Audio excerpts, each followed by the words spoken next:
Hi, Stephen from Owner Disown. Lenovo were kind enough to send me their C940, it's the Yoga C940. So it's a 2-in-1 laptop, and actually they're my favourite category of laptops because, you know, I had the 720 with the GTX 1050. That was a good laptop, and I also had the Dell XPS 15 2-in-1, both of which could do some gaming. Now this one is even more powerful. Now those ones only had a 4-core CPU. This bad boy has a 6-core 9750H. You know, so it could well be the most powerful 2-in-1 in the market, but it's also got the 1650 Max Q, so it's 35 watt power, about perhaps 10 to 15% less performing than the regular 1650, but you know, it should still game fairly well. So I'm going to do this as a first look, unboxing, full review to follow. So make sure to put in the comments below, you know, specifics of tests you would like me to do, of course. Now, the other specs include a 69 watt hour battery. It's got a Wi-Fi 6 Intel AX200 Wi-Fi card, so that's nice to have. And it's also got 16 gigabytes of RAM running dual channel. Now, you know, you can, it's soldered on RAM, so you can't swap it out. But it does have an open M.2 slot, which mine has a 512 gigabytes. Now, a 512 gigabyte and 16 gigabytes of RAM costs around about $1,220. Now, you can up the ante because this also got a 1080p, you know, IPS display, 60 hertz. But you can up the ante to 4K, 1 terabyte, that type of thing, and get that for like $1,600. So the 4K would be, you know, it's Visa display, Visa HDR 400. Certified 500 nits type of level display. It's a touch display. Now this of course is a touch display as well because of course, you know, it's pen enabled. It's going to be a glossy display. So what you'll get, you get the laptop, just get the warranty guide and type of stuff, and the power supply.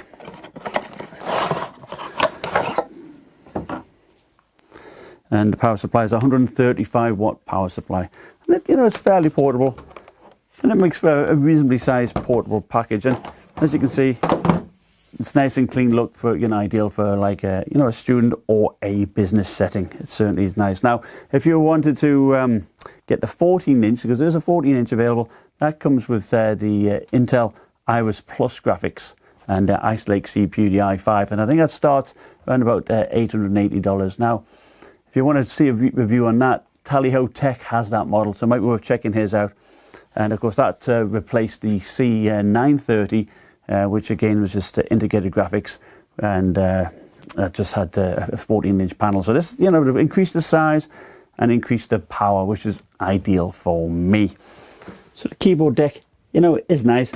It's all like a dark silver type of colour, aluminium, quite large trackpad, Windows Precision drivers, glass, works pretty well, and a separate number pad, which is also good to have.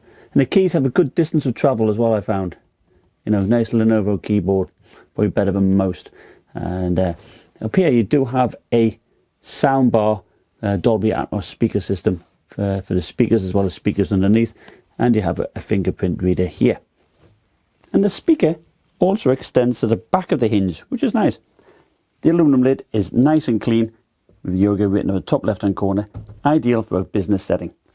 On the left hand side we have the power connector, which is the rectangle connector, typical for Lenovo laptops, and you have two Thunderbolt 3 ports, and I will be testing a external graphics amplifier here to see how that gets on, and also a combo headphone mic jack.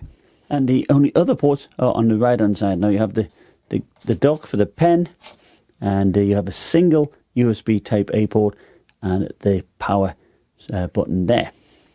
So the underside of the C940 is solid aluminium with a good air intake here, and here you can see there's some speakers here for the two speakers, and of course remember you've got the speakers in the hinge as well, so some good audio, and the panel is very stiff. To get inside, it's Torx 5 screws there. Once you're inside, you've got the battery, which is a 69 watt hour battery, and they say it should be around about 9 hours of runtime. Now there's not much you can replace here, apart from you got the Wi-Fi card, of course the Intel Wi-Fi 6 AX200, and you got the one M.2 SSD slot. And of course you can max it up to 2 terabytes on their website, but it's easy enough to replace yourself. Now you'll notice here is the RAM. It's soldered on, it is dual channel, but that's where it is, and of course you can't change that at all. Now of course we've got the 1650 Max Q and the 9750H with 2 shared heat pipes, you know, and of course the 2 heat sinks here. I do expect it to perhaps throttle a little bit because, you know, the cooling solution isn't great, but it's nice to have in a 2-in-1, I must admit. And what you'll notice here, this is where the pen garage or garage or dock is what I would call it. You know, it goes in. Now you can see the copper connectors there. It connects to the little copper connector there, so it charges up nicely. That's a good little location for the pen. Now you can't open it up with one hand because there's actually magnets here, which does make it nice. Of course, if you put that there, it'll roll around, but put it here, it'll just slide. But there's a magnet there. Of course, you're there, nothing there, but if you put there, so you've got 2 magnets there to make it nice and tight. Now they, of course, folds like that, which means, you know, you can still use the power button here, and you've got access to all the ports quite nicely here at the sides. And of course the keyboard is deactivated when you, of course, you're using the screen. Now of course when you're in this setup here, you need to be able to use a fingerprint reader, and that still works nicely when you're logging in. And the screen itself is nice and responsive. Perfect. Now the hinge itself, often the screen would wobble down and you shake it, but it's actually pretty stiff. And I do like that. That's, you know, that's one weakness for 2-in-1s. The screen will wobble down, and it's a good stiff hinge. Also, one issue sometimes with 2-in-1s is your fleshy bits of your palms can, you know, interact with the screen here. You know, it's not too bad. A little bit perhaps on the right hand side, but you got a bit of leeway here on the left. But all in all, not bad. So the pen is a Wacom AES pen, so you know you can actually use the Lenovo Active Stylus should you wish. But this is handy because it does fit into the laptop and charges there as well. Now it is quite short, of course. In terms of comfortableness, it's, you know, it's not as good as a full-size pen, of course. But what I do like, I mean, you'll see these 2 buttons here. In normal position of holding it, doesn't interact with these buttons. That is nice. Now, of course, you've got a right-click and the delete button here. So that's pretty much it, but I'd like it that it does dock in your laptop and it charges up. So the pen is actually quite responsive. You do quick strokes, and I'd say, you know, you're about like a centimetre away, it becomes inactive, but you know, that's perfect. Now if you want to do, I've been asked to do before a straight line test, because I suck at straight lines. Yeah, that's extremely unstraight. But if you do, of course, a ruler,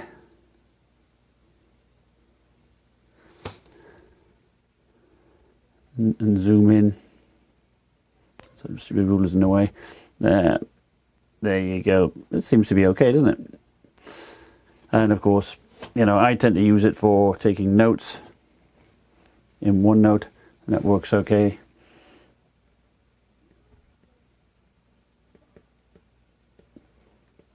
Obviously writing sucks, but you get the drift. There's no lag and it works pretty well. So on the right here we've got the Lenovo Yoga C940, and on the left a competing Dell XPS 15 2-in-1. Both have a similar colour gamut, to be honest. Now on the C940 I recorded 94% of sRGB, 70% of Adobe RGB and 70% of the P3 colour space. Now brightness on this is good at 100%. We're looking at 392 nits, 1260:1 contrast ratio, but things change when you lower the brightness, so let's check that out. Alright, so now we're at 50% brightness, and certainly, you know, the C940 is not so bright. We're only looking at 92 nits there, and if we lower that down to 25%, we start to see it being pretty, you know, unusable really. So I don't recommend that at all. And of course they've both got glossy touch displays. So up here at the webcam, you do have a privacy switch. It's hard to see, but it's a little switch to disable the webcam. And its weight, looking at 4 pounds 7 ounces, and with its power brick, £5, 11 ounces. So running AIDA64 stress test, testing the CPU and the GPU and the memory, and we got the CPU clocked down at around about 2700 megahertz. That's pretty typical. The temperature is running around about high 80s, but of course it has peaked pretty high, so it does run rather warm.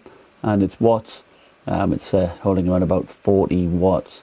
And as you can see, the PL1 is 40 watts, PL2 90 watts. Looking at CPU performance, testing it with Cinebench R20, we scored 2,383 points. Now that's compared to the 4-core 9300H, which would get about 1,846 points. So yeah, okay, you increase the number of cores by 50% and only get 29% performance increase, but it's still nice to have that for multi-threaded workloads. So let's have a look at Call of Duty Warzone at gaming at 1080p. Here's the settings that I'm using. It's pretty much normal. You know, there's a few things which are enabled as high, some as disabled. So let's see how we get on. So Call of Duty Warzone is not a taxing game to play, but you do want a decent frame rate because it's a fast action game. And as you saw with those settings, I'm getting about, over 100 FPS, probably averaging around about 110. So that's not bad at all. As for the temperatures, the CPU does get pretty warm. Of course, it gets into the mid 90s. The wattage on the CPU is 55. So I think I got room to play there. If I drop that watts down to say 45, I think we should be pretty okay. The watts on the 1650 Max-Q is about 35 watts. That's holding nice and steady. We're getting decent GPU utilization, about 95%. And the GPU itself is running pretty cool at 74 degrees. So all in all, not too bad. Just need to rein in that CPU temperature. Let's have a look at Far Cry 5.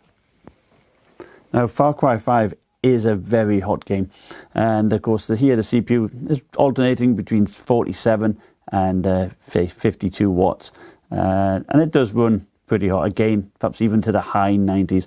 The GPU, however, runs nice and cool, 68 degrees, great utilization, 98%.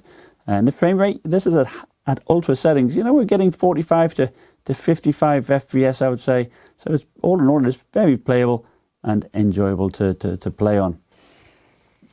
And comparing the frame rate in Far Cry 5 to the GTX 1650 and the Acer Nitro 5, we do see that there's about a 12% difference. Now, of course, stay tuned. I will be doing a smackdown between the 1650 and the 1650 Max-Q in a separate video. Well, what do I think of it? Well, certainly first impressions, it's built very well. I mean, perhaps the only downside is, and as I anticipated, the cooling isn't that great for the 9750H. So certainly in my review, I will be tinkering with that to bring that into line. But it games well. Far Cry 5 Ultra settings, and certainly playing Call of Duty Warzone there, I was getting over 100 FPS. It's just the temperatures, obviously, you'll get a bit hot. But as a 2-in-1, it works really well. And of course, you've got the options to have it in like tent mode, whatever type of modes, tablet mode, of course. And the screen is nice. It's nice and bright, certainly at 100%, 100%. But if you're trying to save battery life or use it outside, perhaps, lower the brightness, you cannot see it. So that's a shame. But I do like how the pen docks. It's nice little storage there, so you don't have to mess around with that. Speakers seem pretty good. Now, I do have a problem with I'm only getting sound out of the right-hand speakers, not the left-hand. So that's a bit of an issue for me. I'm going to have to see if I can rectify that. But other than that, it's still fairly loud, and I'll measure all that in the review, of course. But all in all, it seems pretty decent. So thanks for watching. Like, subscribe, and I'll see you next time. Bye.